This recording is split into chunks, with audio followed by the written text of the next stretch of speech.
ભારતની અંદર ગુજરાત અને ગુજરાતની અંદર બનાસકાંઠા અને બનાસકાંઠા જિલ્લાની અંદર દિયોદર તાલુકો અને દિયોદર તાલુકાની અંદર કોતરવાડા. ભરતસિંહભાઈ, મને આખો દેશ કદાચ સંસદ સભ્યના નાતે કોઈ મને મેડમ કહે, કોઈ બેન કહે છે, કોઈ સાહેબ કહે છે, કોઈ સંસદ સભ્યશ્રી કહે છે, અલગ અલગ નામે બોલાવશે, પણ આખા ભારતમાં કોતરવાડા દે કેવું છે કે અમારા ગામની બહુવાર કઈ બોલાવે એવું આખા ભારતમાં ગૌરવ મળ્યું હોય તો કોતરવાડા તમને એકને જ મળ્યું.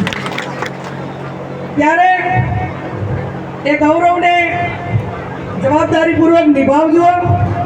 હું પણ આપ સૌને ખાતરી આપું છું, સમગ્ર નેતૃત્વને અને આપ સૌ વડીલોને, કે સંસદ સભ્ય પંચાયતથી કરીને પાર્લામેન્ટ સુધી 28 વર્ષના રાજકારણના ગાળામાં જે મારાથી થતું સમાજનું કામ, શહેર સંબંધીનું કામ, સારા માટા પ્રસંગોમાં મારી હાજરી, શિક્ષણથી કરી વ્યસન મુક્તિથી કરીને તમામ કામો આ 28 વર્ષમાં મારાથી થાય એટલા કરવા માટેના પ્રયત્નો કર્યા છે.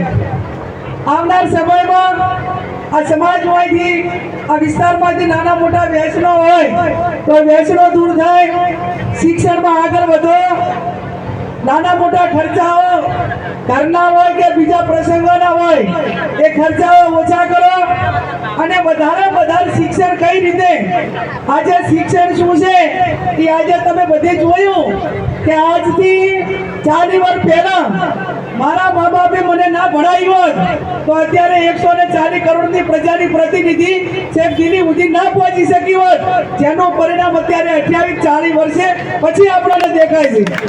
આજે તમે જે વાવેતર કરશો એ તમારી પેઢીનું પરિણામ એ 25-30 વર્ષ પછી મળશે અને 25-30 વર્ષ પછી એ શિક્ષણ રૂપી જે ભાગવું છે તમારા ભાઈ મિલકતમાં ભાગ પડશે, પણ શિક્ષણમાં કોઈ પ્રકારના ભાગ પડવાના નથી.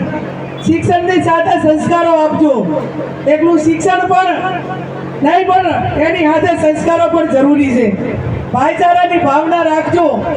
અને આપ સૌને હું પોતે ખાતરી આપું છું કે એક મહિલા તરીકે